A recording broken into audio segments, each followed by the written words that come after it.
Estudo Bíblico, Ezequiel 11. O juízo de Deus contra os chefes do povo. Versos 1 a 25. Nos capítulos 8 a 10, o profeta denuncia o sincretismo religioso. Nesse capítulo, ele denuncia a falsa confiança dos líderes de Jerusalém, que achavam que a cidade estava em segurança e que os habitantes eram moralmente superiores do que os exilados que tinham sido deportados para a Babilônia em 597 a.C., versos 1 a 13. Então ele fez soar uma mensagem de esperança para os exilados, declarando que Deus substituirá seu coração de pedra com um coração de carne, versos 14 e 21. A glória divina levanta-se da cidade e se transfere para o Monte das Oliveiras. O profeta é levado de volta para a Babilônia e logo após transmite sua visão aos exilados, versos 22 a 25. A narrativa parece seguir o capítulo 8 e parece fora de lugar depois dos acontecimentos descritos no capítulo 10, mas em uma visão não se deve esperar ordem cronológica. Verso 1.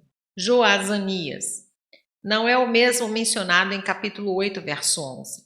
A visão aqui se refere a uma época antes da destruição de Jerusalém. No tempo ainda estamos no ano 592 a.C., e estes versículos, de 1 a 13, descrevem um caso de conhecimento espiritual pelo qual o profeta vê as coisas que estavam acontecendo em Jerusalém na mesma hora. Verso 2. Os maus líderes eram parte dos motivos que levaram Deus a enviar o seu castigo, versos 8 e 10. Ezequiel foi tomado pelo Espírito e levado ao lugar de onde a glória de Deus havia partido, em capítulo 10, verso 19, e viu 25 homens, que representavam não os sacerdotes, mas líderes que tinham influência sobre as pessoas, que haviam dado conselhos fatais ao povo.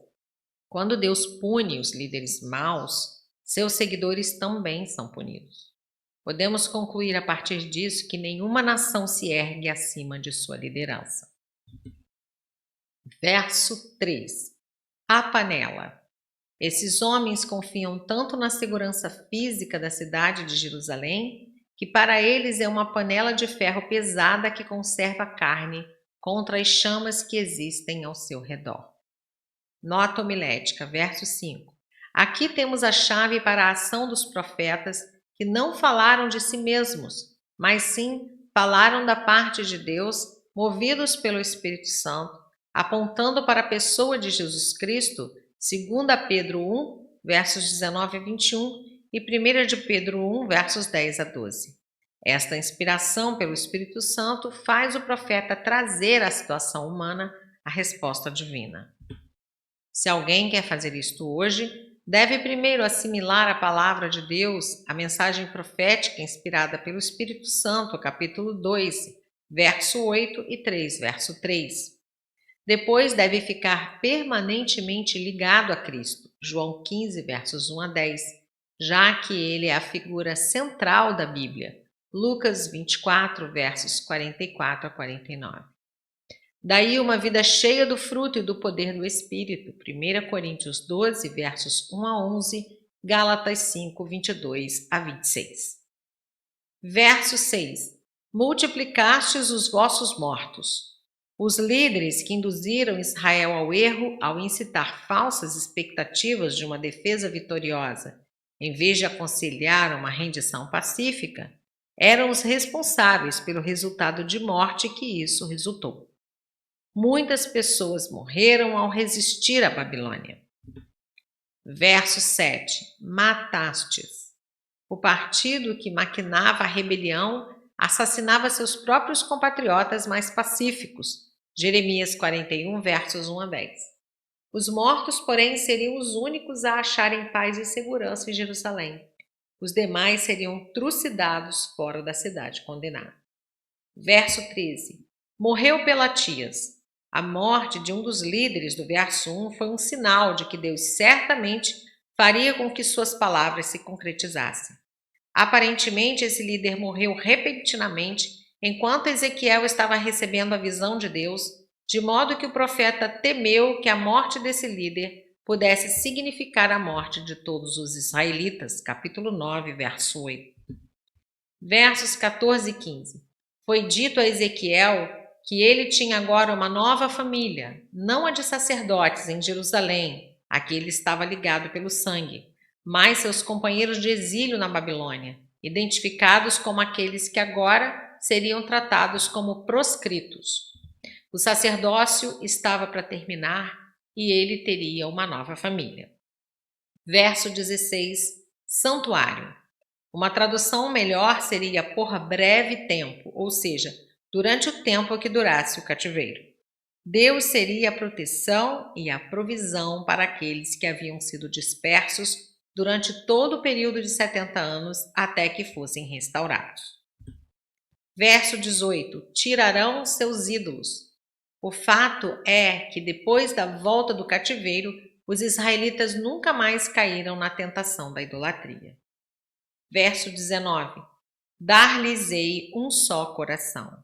Na Bíblia, o coração é considerado como a sede das atividades mentais do homem, sua mente, sua vontade. O espírito considerado como hálito, vento, disposição que anima as ações. Os dois juntos constituem o ser humano interior, no qual Deus instilaria energia.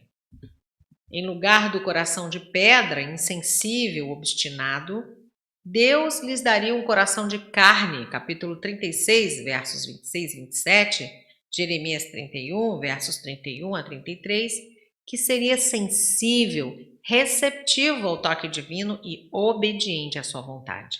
Esta é a obra de Deus, seu dom da graça. Verso 20: a renovação do coração é a vontade de servir a Deus, de ficar em comunhão com Ele no tempo e na eternidade. Verso 23: essa parte da visão mostra que a glória de Deus está abandonando o templo. Agora o povo pode compreender que é inútil pôr sua esperança no templo. Jeremias 7, versos 1 a 15. Os restantes que teriam ficado no cativeiro teriam de aprender que as promessas dadas nos versos 19 e 20 constituem um templo eterno, invisível, sempre presente, no qual Deus é adorado em espírito e em verdade. Verso 24: me levou na sua visão. Deus, que sobrenaturalmente lhe deu a visão de Jerusalém, fez com que seus sentidos voltassem para a Caldeia. Desse modo, pondo um fim ao estado de visão. Uma vez que a visão tinha cessado, Ezequiel pôde dizer aos seus companheiros de exílio tudo quanto Deus lhe havia revelado, verso 25. Caldeia, outro nome para Babilônia. Aqui termina a visão dos pecados de Jerusalém, da punição divina e da retirada da glória de Deus do templo, capítulo 8, verso 1 a 11, verso 24.